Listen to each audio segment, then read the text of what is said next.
Comme vous le savez, si on regarde le panorama actuel des villes, notamment des grandes mégalopoles ou grandes villes au niveau de l'Afrique subsaharienne, beaucoup connaissent une urbanisation galopante, hein, donc avec certains effets. Si on prend par exemple les grandes villes côtières qui regroupent pratiquement 60% des populations et des activités, si on prend le cas de Dakar, on peut comprendre qu'ils aient une contribution réelle par rapport à la réduction des émissions de gaz à effet de serre. Si on voit, disons, le taux d'industrialisation de ces villes-là, mais les activités économiques qui s'y mènent, comme par exemple qui sont souvent très énergétivores, mais aussi le système de transport qui est, disons, un domaine ou un secteur très polluant.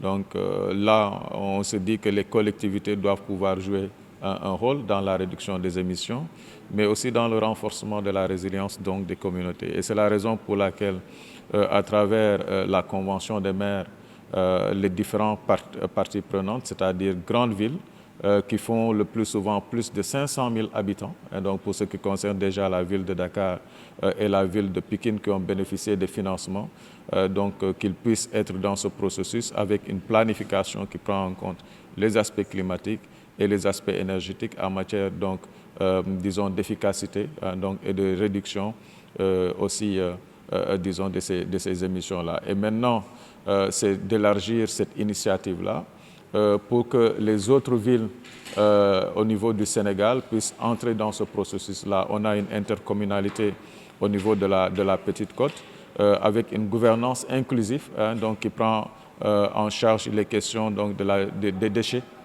parce qu'on sait que la gestion des déchets au niveau des villes est très importante, mais qui prend en compte aussi la question donc, de l'érosion côtière pour que les actions soient davantage concertées et soit davantage aussi inclusif, c'est-à-dire que tous les citoyens donc, puissent être impliqués dans ce processus, disons, de résilience et de sobriété carbone.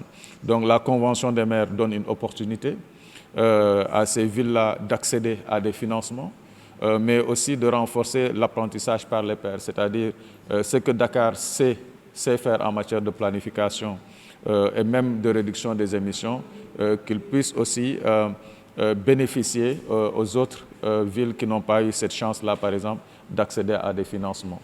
Donc c'est dans ce cadre que nous, au niveau de ENDA, nous avons tenu vraiment à organiser cette session-là pour renforcer déjà l'adhésion, faciliter l'adhésion, mais renforcer aussi, disons, ce processus pour que toutes les villes donc, puissent, autant que possible, prendre part à cette convention qui offre, comme je l'ai dit, des opportunités souvent de financement, de renforcement des capacités, on l'a dit tantôt.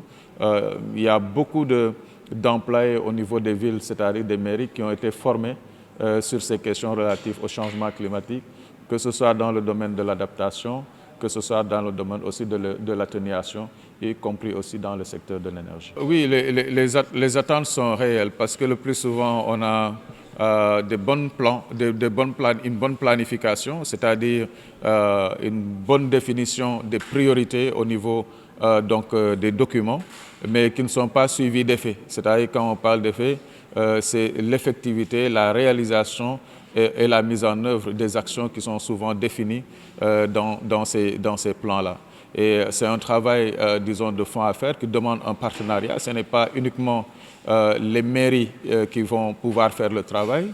Ils devront être accompagnés d'acteurs au-delà de l'État, que sont par exemple les acteurs les organisations de la société civile. On a parlé de ENDA, qui a une expertise, disons, dans le domaine énergétique, c'est-à-dire la maîtrise, la planification énergétique, et même la mise en œuvre de certains programmes. Si vous regardez par exemple en matière de promotion des énergies renouvelables, notamment du solaire, il y a un travail de fond qui a été fait dans le domaine de l'entrepreneuriat ou de la chaîne de valeur lait au niveau, par exemple, de Saint-Louis, où on a un programme Progrès Lait qui permet le stockage et la collecte de lait. Mais aussi la sensibilisation, parce que là, il faut aller vers une massification dans la compréhension, disons, des questions de climat, mais aussi dans le changement de comportement. Parce que, comme je l'ai dit tantôt, il est inadmissible de comprendre qu'en parlant d'efficacité énergétique, on puisse voir des lampes dans des villes être allumées jusqu'à midi.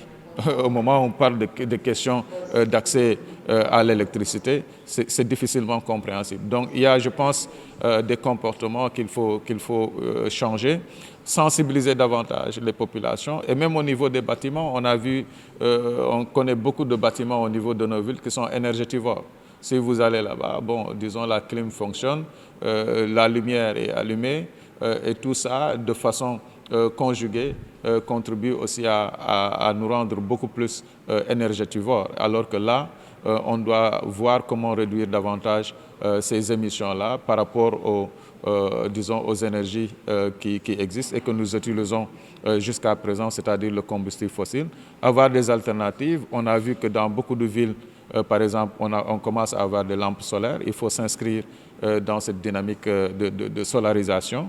Et je pense qu'en ayant ces effets conjugués, on peut davantage renforcer au niveau des villes la sobriété carbone, qui doit être alignée, comme je l'ai dit, à l'effort de l'État. Parce que l'État a mis en place ce qu'on appelle des contributions déterminées en rapport, disons, à l'objectif et à l'accord de Paris. Et ces initiatives de villes doivent venir en appoint à ce que l'État est en train de faire.